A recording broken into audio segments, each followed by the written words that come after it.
গৃহশিক্ষিকা এবং গৃহকর্মীর মধ্যে একটা মৌলিক পার্থক্য আছে।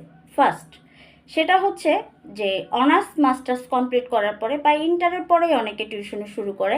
তারা তাদের আত্মীয় স্বজন, বন্ধুবান্ধব এবং পাড়া প্রতিবেশীকে বলে রাখে যে আমাকে একটা ভালো টিউশনি খুঁজে দিন, ভালো ফ্যামিলি খুঁজে দিন।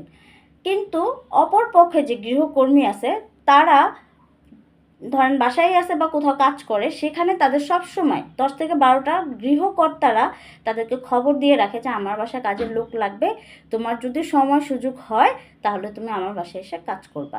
এটা হচ্ছে মৌলিক পার্থক্য। শিক্ষিকা যারা আছেন, শিক্ষক যারা আছেন, তাদের টিউশনি খুঁজতে হয়, কাজ খুঁজতে হয়।